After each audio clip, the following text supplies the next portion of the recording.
Good morning, Comrade. You are listening to WHIV LP New Orleans 102.3. This is Good Morning, Comrade. This is Jeff on the show. We also have two extremely special guests today. We have first, returning champion, the person that really got me in the radio, former host of NOLA Matters, Islam in the Crescent City, Jenny Yanez. Jenny, how you doing? Hey, salam. Peace be upon you, Jeff. It's so nice to be here with you today. Awesome. I'm so glad to be here, and we miss you. Miss you physically here in New Orleans, but you're still here with us. Of course. I can't not be like having seen all of the things that have happened in Louisiana over the past couple of weeks with the election and the, Jeff Landry and the Louisiana Democratic Party, and like not be like, okay, who do I have to talk to fix this, and how do we do it? like that's like I'm just a busybody, I guess. We also have Sabrine Abed. That's correct, right? I'm saying your name right? Yes. Okay. And you want to introduce yourself, please? Hi, my name is Sabrine. I'm a human rights attorney here in the city of New Orleans, and I am extremely happy to be here with Jeff. Yeah, and we wanted to talk a little bit about a lot of the really, it feels like a nightmare right now that for me, and I have no like direct familiar or any kind of other connections to the reason, but the things that are essentially the genocide that's happening in Palestine right now, and all of the horrible acts that have been taking place on the part of the Israeli government in response to some actions by Hamas. So I guess to sort of get started, can Jenny and or Sabrine, whichever one of you wants to go first, can y'all just sort of describe, just to kind of set the table for this whole thing, the situation that's been happening in Israel and Palestine? Like, I know it's a big ask, but like in a very brief period, like set the table of like how we even got to October 7th, before like the 75 years prior. Right, I'm happy to discuss that. So I think looking at the actions that occurred on October 7th and have been going on since then, it can't be viewed in a vacuum, right? This goes back 75 years. This actually goes back 100 years, right? Mm-hmm. There's this country of Palestine. There's Palestinians living in it. You have World War II, the end of it, and there's all these Jewish people who don't have a homeland. They don't feel safe. They need somewhere to go. There have always been Jews in Palestine, right? Always. And so they flocked to Palestine where they knew they would be safe. And you have, Great Britain, you have the United States, you have all these Western powers who have always wanted control over the Middle East, right? And so giving these Jewish people a homeland within the Middle East, within Palestine, was the perfect opportunity to look as the world saviors, as well as fulfilling their dream of controlling the Middle East, right? Like, this is what this all comes down to. And, you have the creation of Israel in 1948.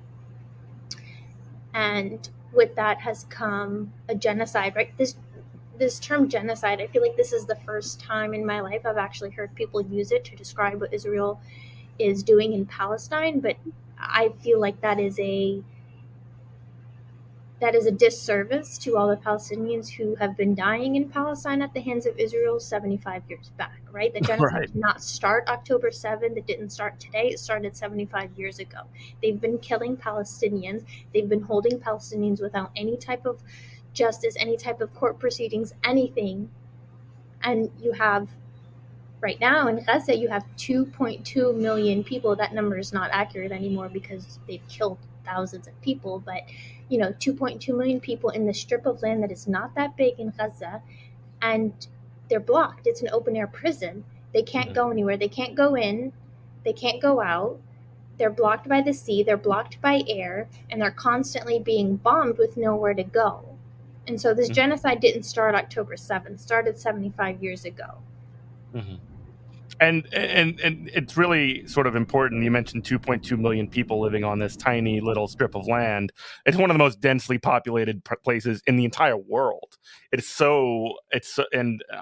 remember this is just one sort of incident that took place in the midst of COVID, but there was bombing of Gaza even during the COVID the COVID-19 pandemic that's, by the way, still going on, but also like during the heights of that, like 2-3 years ago. Jenny, did you want to add anything to that? We've been saying that Gaza is an open air prison, and it is. I'm not saying that it's not, but I think there've been a more a clear communication of what we mean when we say open air prison, and there was the term is concentration camp. I think we are more, at least I know I have started to use that term to call it concentration camp, because a prison, and the reason we call it an open air prison is because basically people are there captive, right? They're captives. They're against their will. There's barbed wires everywhere, so it's clear to have that imagery of the wires, the fences, the gates, the militarization around it. In that sense, yeah, any space that's militarized like that is definitely a prison. But none of these people are in there because of anything that they did. They're not criminals. They have not. They are women, their children, their family, entire tribes. So I think now that as we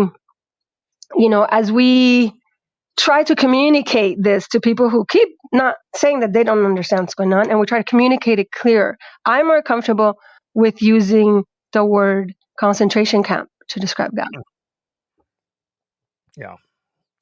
So I guess to sort of like move forward. So on October 7th, there was a sort of a push by the group Hamas to essentially took some hostages, and there was an attack by them, and the response, and this is not the first time, but the response by Israel has been so incredibly disproportionate, and it's almost to the point where I don't know, it feels like the value of Israeli lives are far more value than those of Palestinian lives in this sort of situation.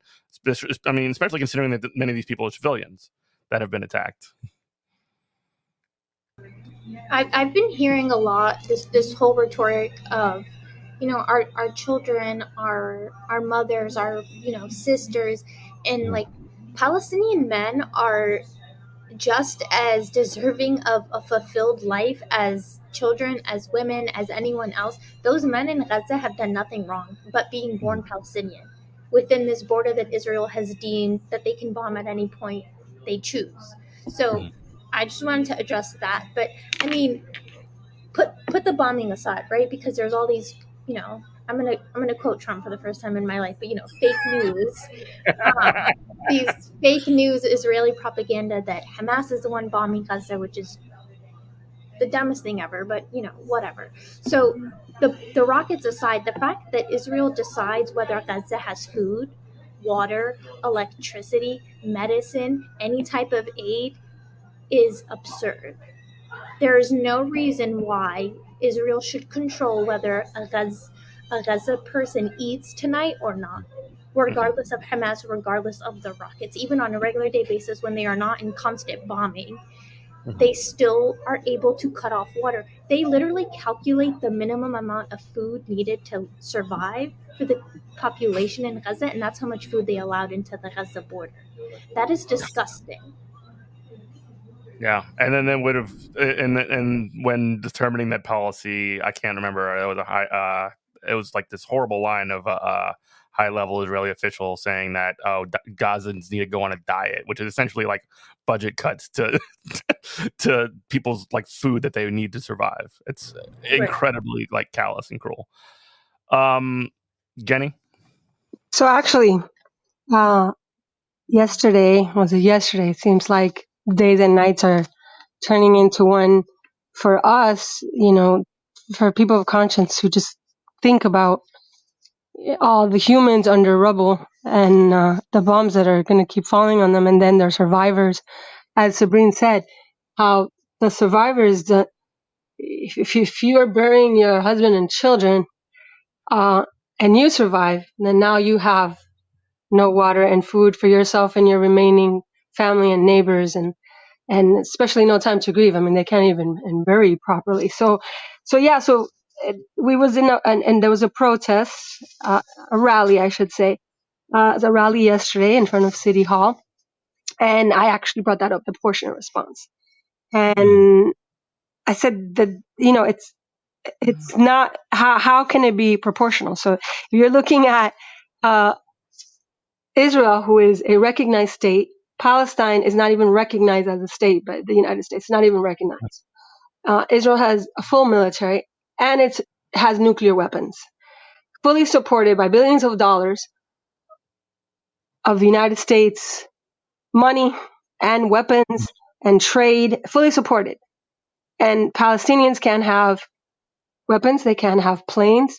They don't have, I mean, they're not they cannot have any of these things. So when you talk about disproportional, that's what I want to talk about.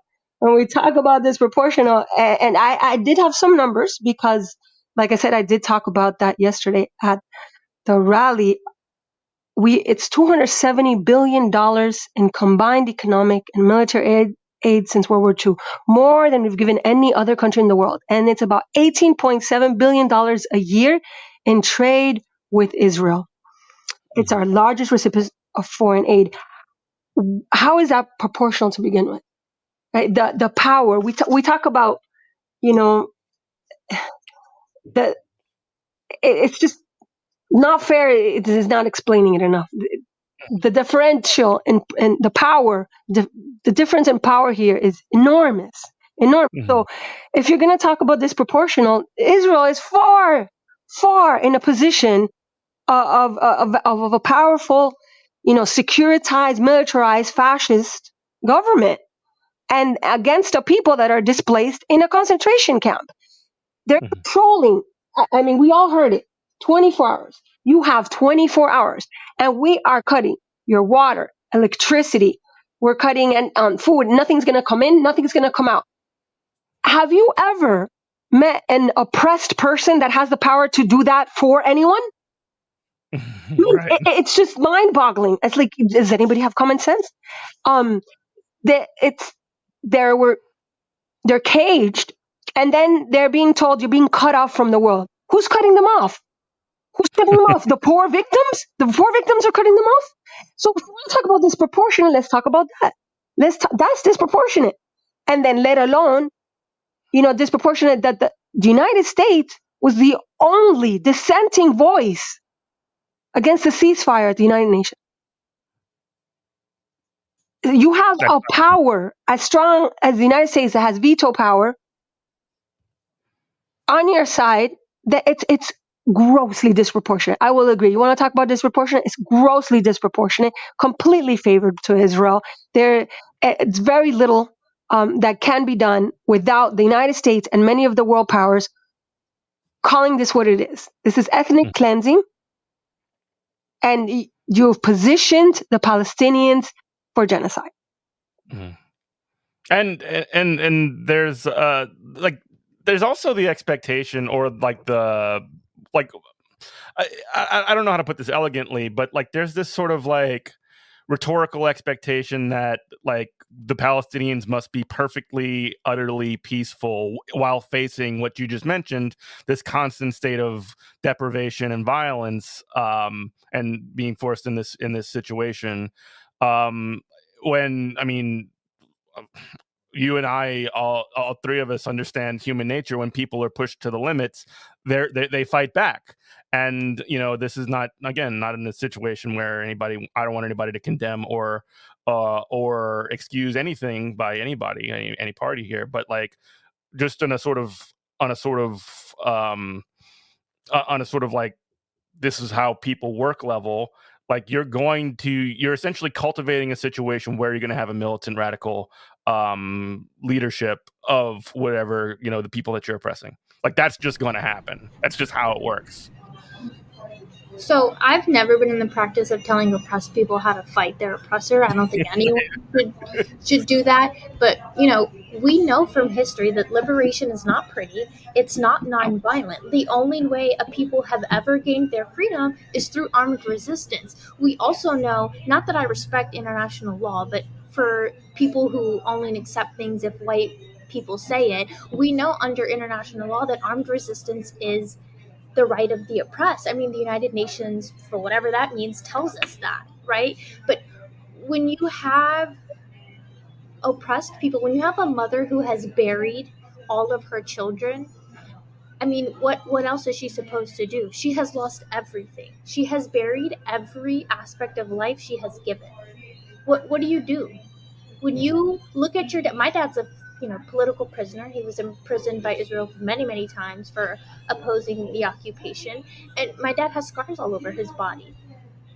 What do I do after 27 years when every day I see these scars on my body and I'm reminded every day constantly of the torture my father went through? When my mom got pregnant, the Israeli occupation forces could not understand how she was pregnant because they told her, they also tell my siblings and I every time we go back to Palestine, that they tortured my father in a way to ensure that he could not have children.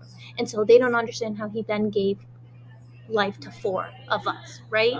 An Israeli soldier beat my mother's pregnant stomach at one point, right? That baby survived, but these are the things that Palestinians live with. This is what occupation looks like on a day-to-day basis, not just in Gaza, not just when Hamas does something to Israel and they want to, what they call, fight back.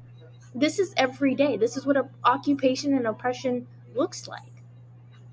And so yeah, people are going to fight back. We saw it with the Black Panther Party, right? They were labeled a terrorist organization. We saw it with apartheid South Africa. We saw it with the IRA in Ireland. I mean, this is just textbook definition of what an oppressed people do.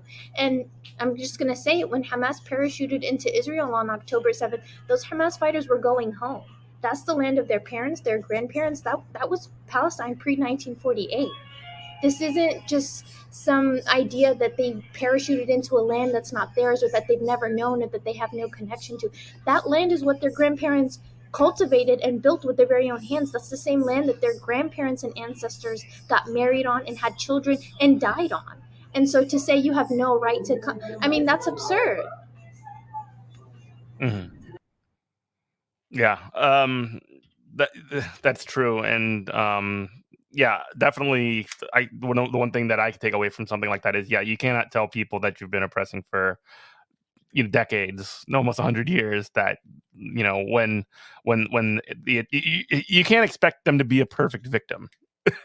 If you know what I mean. It's like it's absolutely ridiculous to expect Palestinians to not fight back when they're constantly being pushed to the limit and facing the issues of deprivation and violence. That's a constant, regular state of affairs in what has been labeled by many, even like U.S. aligned human rights groups, as an apartheid state. Like the United States and you mentioned Ireland and South Africa, 2 of the major countries that have actually aligned with Palestine in the struggle, which is glad to see they haven't forgotten. I suppose it's a good thing. Right, and I want to address another point of this constant battle that people who are pro-Palestine are facing, is just constantly having to defend the idea that saying free Palestine or condemning the actions of Israel is somehow anti-Semitic.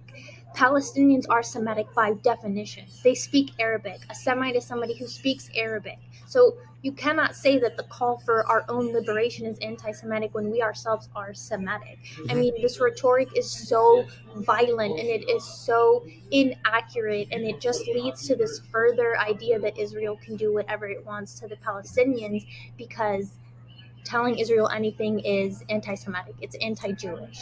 And it's not. The idea of Israel, the foundation of Israel, is anti-Jewish itself. Right, and I mean, can you actually explain that a little bit further about why the establishment of Israel is anti-Jewish? I'm not saying I disagree, but I'm not familiar with this.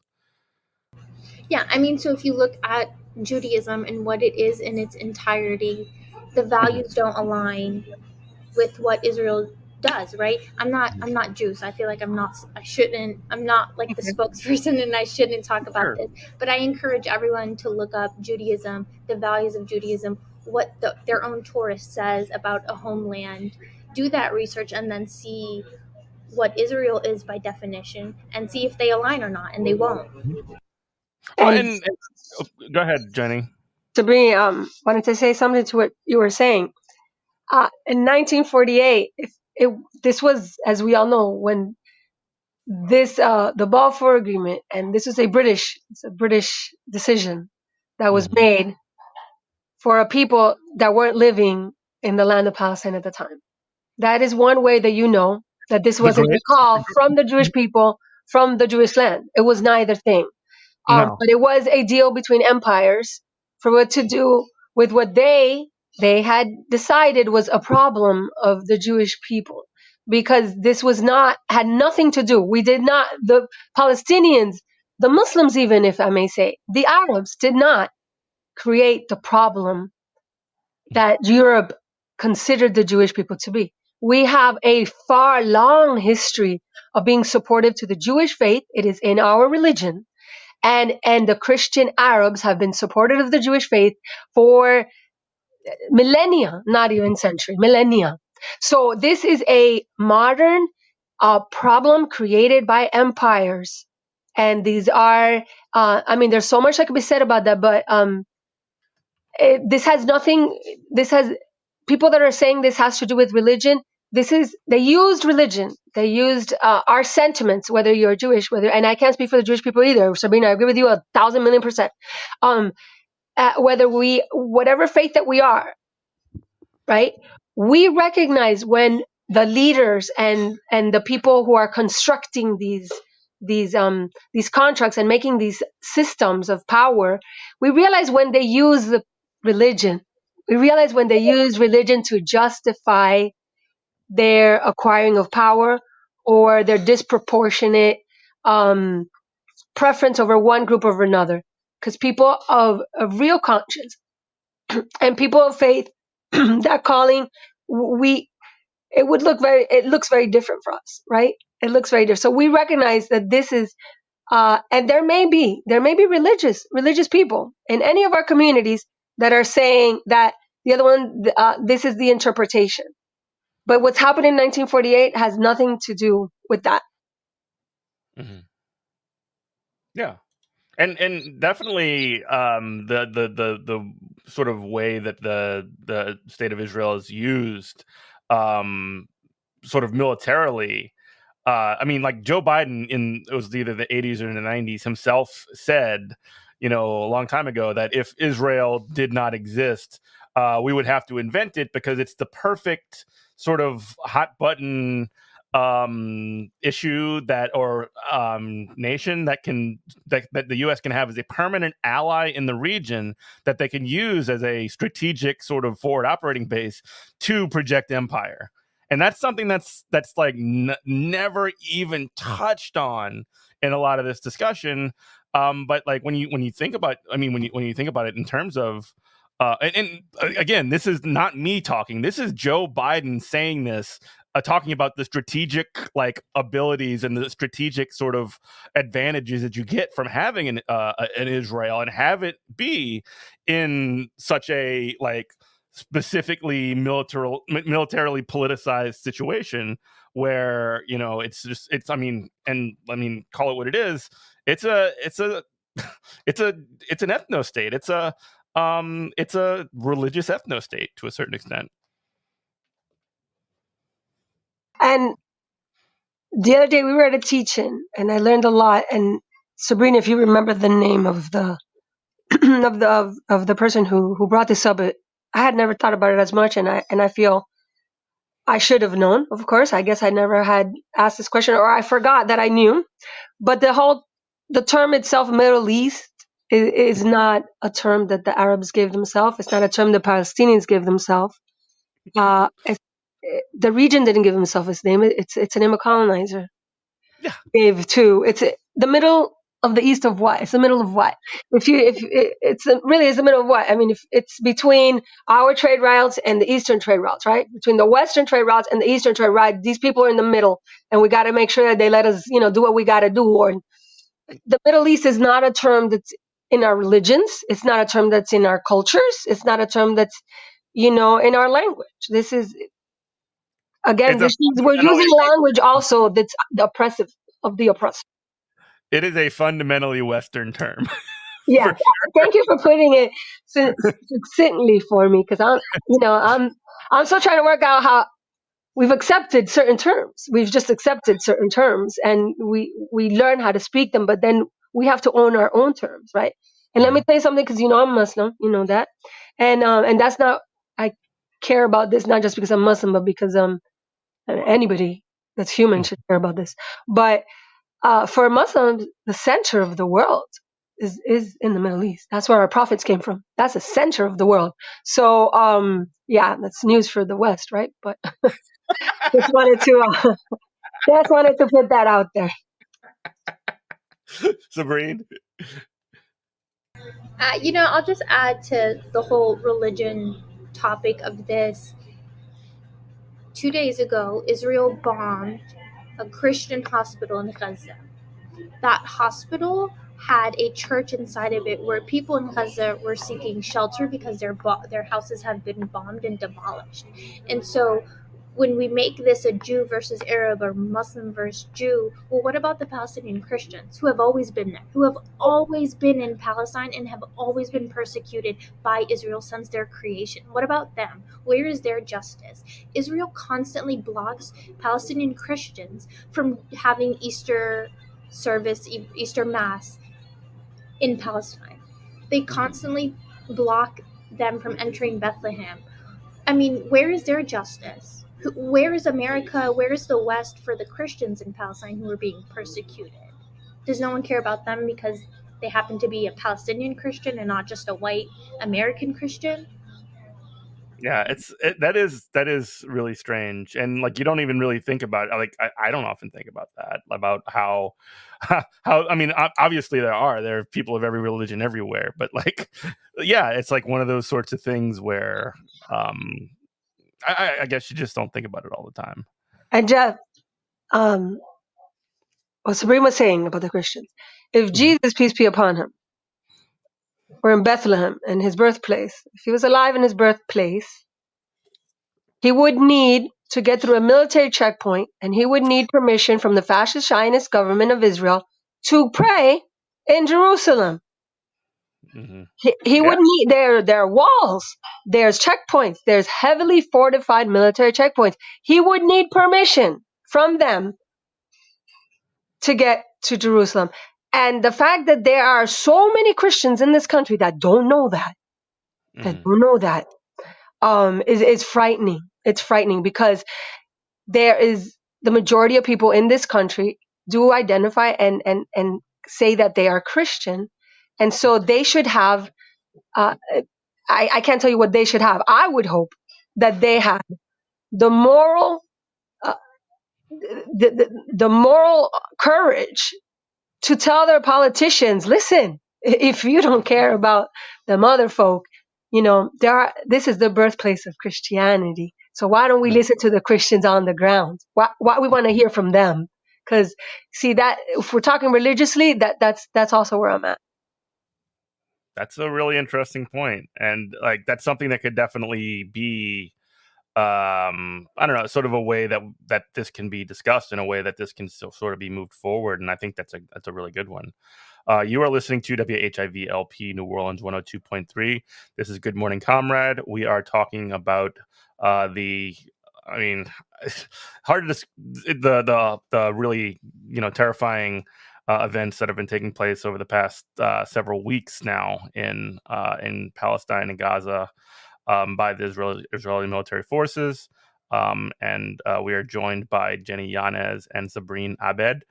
And I guess I wanted to kind of move forward to a little bit of how a lot of, like I mentioned a moment ago that decades ago, Joe Biden mentioned that if Israel didn't exist for strategic reasons, the United States would have to invent it. And the Biden administration again, what we're seeing happening right now in the ethnic cleansing in Gaza has been like the Biden administration has not backed down from that one bit, has not backed down from being in complete lockstep with Israel. There have been very few courageous politicians in America. Rashida Tlaib and Cori Bush stand out. Rashida is Palestinian herself. And there've also been several that have come up and called for a ceasefire. I saw just before we recorded that the Senate just voted 97-0 against a ceasefire or like in favor of like supporting Israel type resolution. So, as far as it being actual movement towards like de-escalating the situation, at least in the short term, that doesn't seem to be very much on the table. But like, I do think it's important to look at the way that that American politicians, including progressive politicians, if you want to call them that, like John Fetterman, who is viewed as a very progressive senator who was just elected, just gave a very very strong statement that was like strongly supportive of Israel. And it was like one of these things that I see in my sort of like social circles, just dividing people. I guess just to talk to sort of like, tee up a pretty big sort of question in terms of the political response from the United States. And even if you want to talk about abroad, we can do that as well. What are your sort of thoughts on that? I'll say this: I've never looked to the West to find out who are the terrorists, who are the not, who are the oppressed, who are the occupied. I don't see how America has never been on the side of the oppressed. So for anybody to turn their TV on and willfully, blindly follow what they're saying on Fox News, you are actively choosing to get false information, right?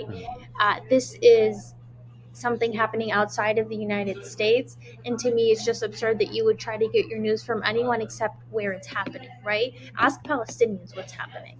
Ask them what they think about what's going on. But to ask a white man who's on Fox News, who's been in America his whole life, has never stepped foot in Palestine, I mean, I'm sorry, but that's ridiculous. And then, well, Sabrine, we know why they're doing it, though, right? I mean, if it's $19 billion of trade and business a year, just in that's the economic relationship that the United States has with Israel, just in trade and trade partners, we're $19 billion a year. And if you think about in aid, we give a lot more in aid. So look at what happened in Harvard for the Harvard students the other day, that they wanted to protest. Can you think of a more peaceful and clear way to express, to eloquently express your thoughts than writing a letter, a statement, a letter? These are words on a paper. And the Harvard students were censored for that letter. They were censored for that letter. They said, give us their name. We're not going to hire them. What does that tell you? What does that tell you? Why they are doing this? I don't have to say it. I mean, it's clear. And the fact that it doesn't matter if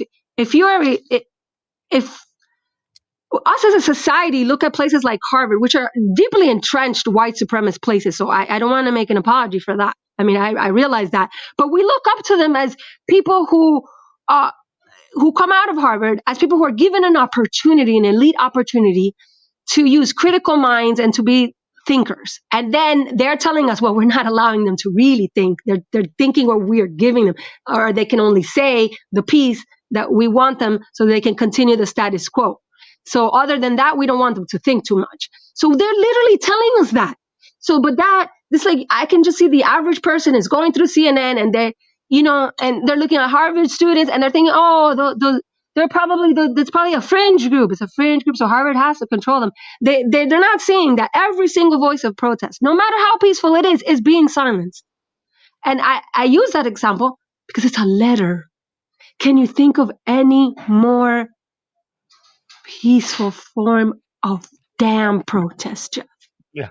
It's about as straightforward as you can get. And this is not uncommon in the United States, at least. I know there's 30 something states where if you want to be a school teacher, I used to be a school teacher, but you have to sign essentially a pledge that you will not participate in boycott, divestment, and sanctions movement, which is essentially like saying that you will not use products that are made in Israeli colonies. If you essentially participate or promote BDS, then you can be fired from your job. And that's like one of these sorts of things where, when people complain about like, oh no, I said something racist and now I'm being canceled. Like, no, this is actual cancel culture. This is like people actually standing up and doing something to actually help people, and they're being punished for it. And you used a word there, Jeff. You said Israeli colonies. We know they're called occupied territories. If that doesn't tell you who the colonist is, I mean, the words they use themselves? Palestine is an occupied territory. You look at the maps. That's the words they use to describe. And you said colony, so I don't know what that letter that they make y'all sign is, which is it's absurd. It's again. I'm not a lawyer. You know what? Sabrine's a lawyer, so let me shut up and give her time to talk. I mean, to me, I've never seen those letters. I don't like to read shit like that. It's okay. We can on the back end. Okay. I don't like to read Yeah, things like I don't want to talk about law either. We have a lawyer here, but it just seems to me, from the eye of someone who's a layperson, not a lawyer, that if it says you have to sign something that says that your conscience cannot be this kind of conscience, goes against my rights of religious and First Amendment freedoms. But like I said, that's a whole other discussion, right? Can have many shows on that too, Jeff, by the way. Thank you for the tip. I mean, we laugh. It's not funny, but we laugh because it's so ridiculous. It's just that absurd. You have to laugh to prevent yourself from crying. That's sort of my jokerish approach to these kinds of things. But Sabrine, did you want to talk about that? Signing those letters is just a very simple violation of a person's freedom to speech, but also their freedom to assembly, right? So when you're going out and you're saying, I'm protesting Israel and the genocide they're committing, therefore I am, going to do this BDS campaign, that is my right? Like we live in a democracy, or so I thought, where you have the right to get in the street and say, I don't like X. And so to say, I don't like what Israel is doing, all the way from America, to somehow be a way for you to lose your job at a public school, like, where's the freedom to assembly? Where's the freedom to protest? Where is the freedom of speech? I mean, we have become not a democracy. I can make the argument that we were never a democracy, but I mean, we live in a dictatorship controlled not by our president, but controlled by the president of an illegal country across the world. This is ridiculous. Yeah, I'm reading from Human Rights Watch, which is not my favorite human rights organization necessarily, but they've said many United States are using anti-boycott laws and executive orders to punish companies that refuse to do business with illegal Israeli settlements in the West Bank. Human Rights Watch said today, more than 250 million Americans, some 78% of the population, live in states with anti-boycott laws or policies. 27 states have adopted laws or policies that penalize businesses, organizations, or individuals that engage in or call for boycotts against Israel. The laws or policies in 17 of those states explicitly target not only companies that refuse to do business with in or with Israel, but also those that refuse to do business in Israel settlements. So that's just like, wow, it's just like one of those sorts of things. Like, you thought you had free speech, you thought you had the First Amendment rights, didn't you? Well, got you. There you go, Jeff. So you can't write a letter because that's not acceptable. You're going to be censored, right? We know that. And the case that we gave as an example was the Harvard student. And then you can't say, I don't want to buy goods from this company. So you can't boycott that's radical. That's a radical extremist, right? So you can't write letters. You can't boycott products. How do they want us? How do they want us to run our our our resistance. And I say ours in general, right? I'm taking ownership of it, but I'm not on the ground suffering. How do they want us to take ownership of our resistance? If you take away the most peaceful of its tools, if you take away the most peaceful of the resistance tools, what is the resistance left with? At the end of the day, we get the message clearly. They want to rid of everyone who's part of the resistance. They rid them of their peaceful tools, and then they will fight them of whatever other tools they can get. They want to rid the resistance. That is clearly what's going on. And they don't. And then when they control social media, and I'm sorry, Sabrine, I'm going to take this point, but I want to give Sabrine the time. She had so much to give. When I was on Facebook the other day, Meta, whatever you want to call it, right? You see any articles that are shared from RT, underneath it, what does it say? It says Russian state-controlled media, right? So what about all this propaganda that the United States puts out? Why don't we get underneath it, right? Zionist state-controlled media. So they decide they're making these decisions on what media is acceptable and not already, even before this, even outside of this question of that we're talking about today, and the question of, do people understand what Zionism is? Do they understand what's going on in Palestine? Outside of that, they've accepted this premise. They've accepted this premise that somehow this news, because there's Russian reporters giving it, is somehow not valid as the rest of the news. So we've already been saying who can control, and we were playing those mind games on the people who are on social media. We've been doing it for a while. Oh yeah, I mean, like this goes all the way back to 2016, and we've got Russian bots that are infecting whatever and cause Trump to win or whatever. That was like this sort of like weak sauce attempt to essentially blame media on just like a bad thing for the established liberal order. So I guess I don't know.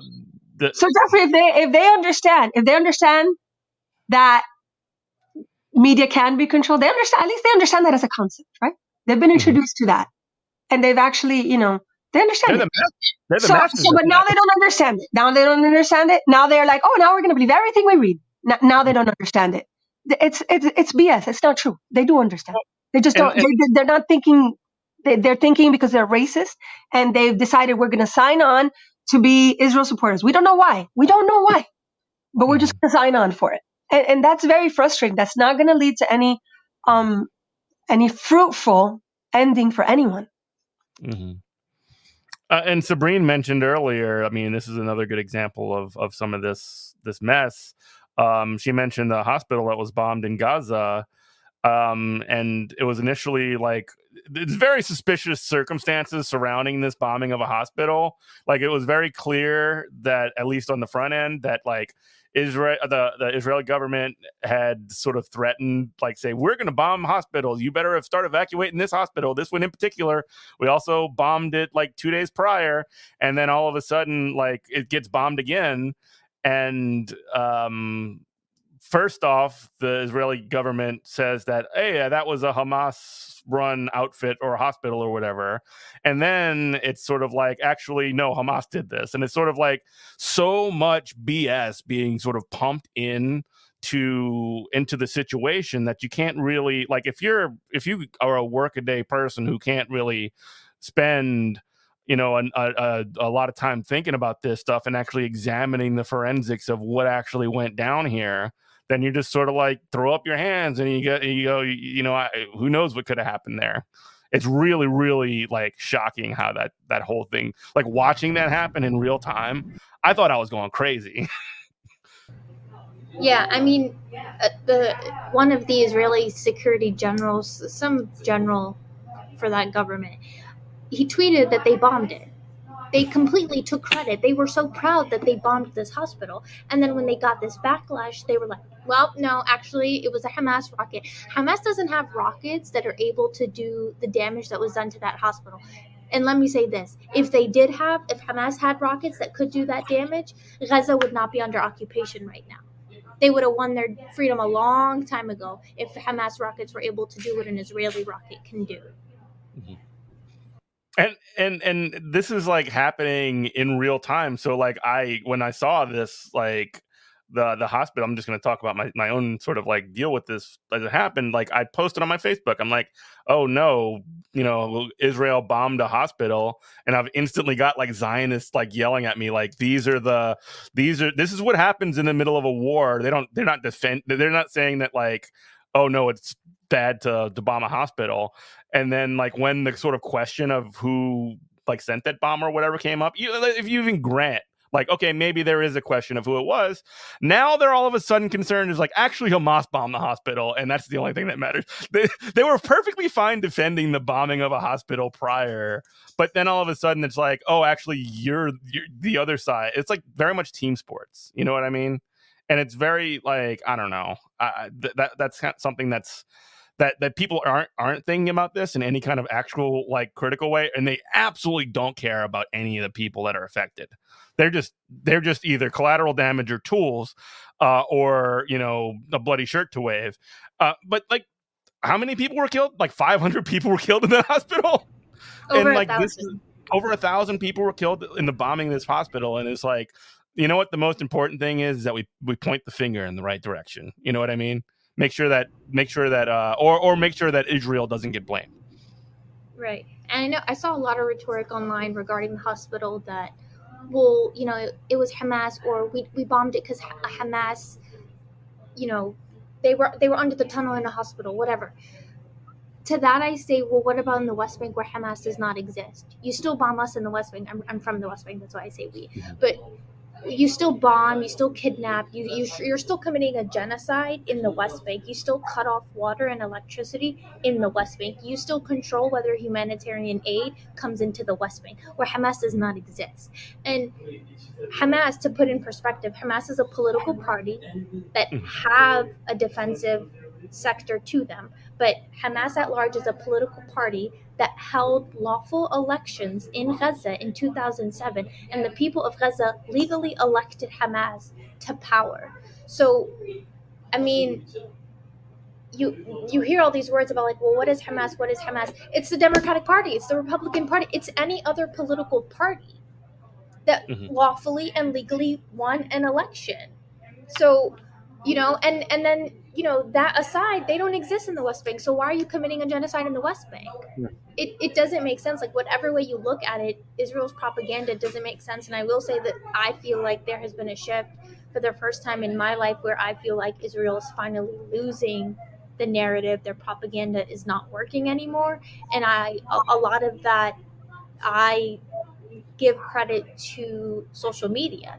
I mean, this is, I think, one of the first times we have live footage of babies' heads dangling in rubbles of their homes, right? This is the first time people are seeing that. We've always known, right? The Palestinians have always known that happens. But it's the first time anybody outside of Palestine is seeing that. And so there is a shift, because you can tweet all these things, you can pay celebrities to post that they stand with Israel, but when somebody is watching a live video from a reporter on the ground in Gaza and seeing civilians bloody in the streets, you're not going to confuse them. You can't anymore.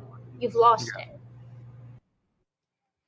I want to talk actually about what you just mentioned, sort of shifting tides in terms of not just the awareness of what's actually going on in both Gaza and the West Bank. I don't mean to sell the West Bank short on this, but this is just sort of like where everything is happening right now.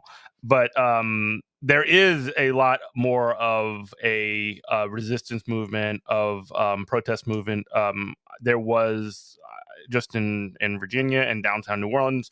Jenny mentioned that there was a protest that was organized just yesterday as of recording. So Wednesday, there was action in the U.S. Capitol where many people from JVP, Jewish Voice of Peace, and If Not Now, were occupying part of the Capitol Rotunda, calling for a ceasefire, which, I mean, I can't imagine that taking place. Well, there were very big anti-Iraq war protests prior to the invasions of Iraq and Afghanistan.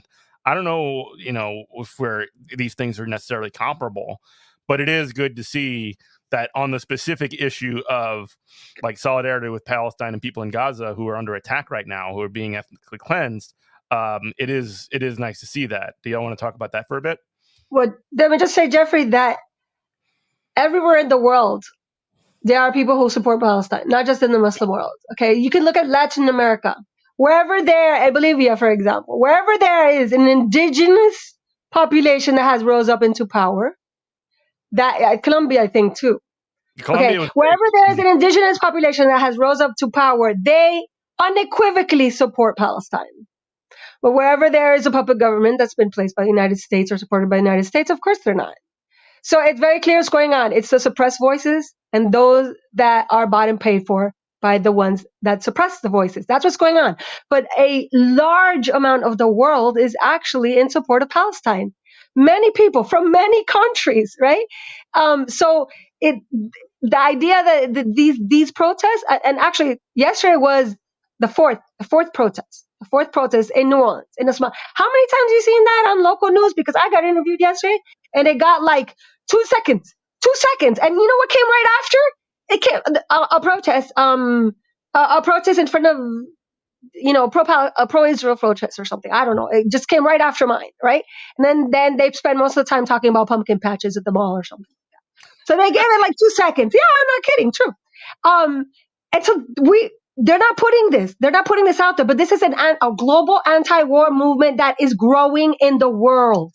They want to be afraid. They want to call the resistance scary. They're not ready for it. It's a global anti-war movement that's going to happen in the whole world. So either if you're for war, that means you want war. That means you're calling it upon yourself.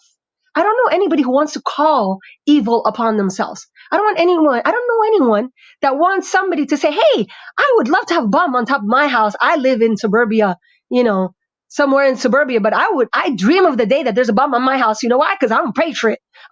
That's why. So how are you going to defend yourself if a bomb falls on your house?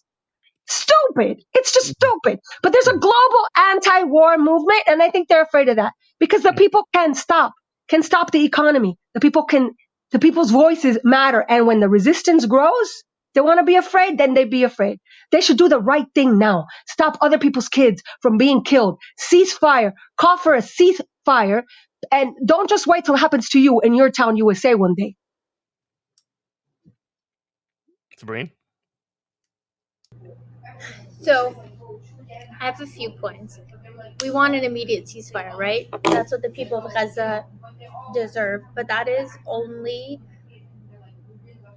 is putting a Band-Aid on a huge open wound. We want an end to genocide. We want an end to the occupation. A ceasefire is not enough. That's not where it ends. It's not where that's not where we're at. You do it right now because that's what you owe the people of Gaza, right? But then we need more after that, right? We need our land back. We need to return to our homes. The 6 million Palestinians that live in diaspora, we want to come home. I want to live in the land my grandparents cultivated. I want to live in my grandparents' home. I want to be on the land of my people. That's my right? I was born a Palestinian. That's what my ancestors left me, and I deserve to have that. The other thing I'll say is Israel is currently in the West Bank rounding up hundreds and hundreds of Palestinians for no reason. Not the ones that are out protesting, which is their right. They are going to homes and just picking up people by the hundreds. They recently arrested Dalal, who is a Palestinian woman. She's a singer. All she does is post videos of her singing Palestinian folk songs. That's all she does. That is her full-time job. But that is how much a Palestinian is a threat to the state of Israel. Our songs that they don't have because they're not indigenous to the land, right? The songs that our grandparents and our great-grandparents passed on to us, singing those songs in our homes is that much of a threat to them. They are so afraid of what is a Palestinian. They are willing to throw you in jail for singing the song your grandmother taught you. That's how deep this goes. That's how hard they're trying to hold on to this idea that the land is theirs, and that's how much they're losing. It's slipping from their hands to the point where a song threatens the state of Israel. Yeah. Well, I guess sort of as we wind down, just sort of final thoughts on, where we're at. How are y'all doing in the midst of all this? Because I know this has got to be something that's very difficult, and I don't mean to be too Yeah. but just y'all hanging okay. Jeffrey, I'm gonna leave the final word to Sabrine. So I'm gonna say something. As a Cuban American, as a Muslim Cuban American, right? I grew up with Cubans saying one day, anti-Fidel Cubans, obviously, that I grew up with, we're gonna come back one day because we were kicked out of our country, and Cubans for a long time kept the keys to their home. They kept the keys to their home, and they said they were gonna come back one day. These same people are now completely brainwashed, completely right wing, and now they're not making that connection. The Cuban Americans now are supporting the politicians who are pro and supporting Israel. They have I guarantee you, Cuban grandparents all over Miami have the keys to the original house. They should feel solidarity with the Palestinians for different reasons. But anyway, there's too much to say. How are we doing? If we are tired, it don't matter. I don't care if I sleep or not much or little, eat much or little. I keep thinking people in Gaza can't eat, they can't sleep, they're crying, they're grieving. So suck it up. You are very privileged, and use every single opportunity you have to say something and do something. So, but we're good. We're all right. Thanks for asking, Jeff. Sabrine, hanging in there. I feel like I'm kind of living in like a twilight zone for the past 2 weeks. Every day I get confirmed deaths of people I know, I love, that I'm related to. Horrible. And that's hard, right? And so as a Palestinian, I take comfort at these times knowing that the liberation of my people is promised. There will be a free Palestine, right? My grandparents were born in a free Palestine. They died in an occupied Palestine. But I have lots and lots of hope that their great-grandchildren will live and die in a free Palestine. So I hold on to that at these times.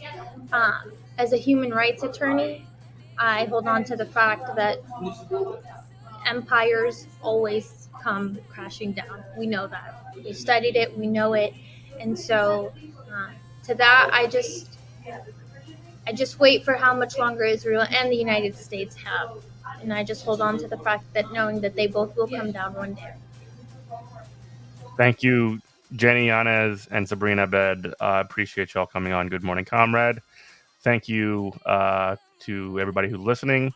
You can listen to us every Saturday at 10 a.m. on WHIV-FM 102.3, and you can also listen anywhere in the world at WHIVFM.org/listen. You get more information, back episodes on goodmorningcomrade.com.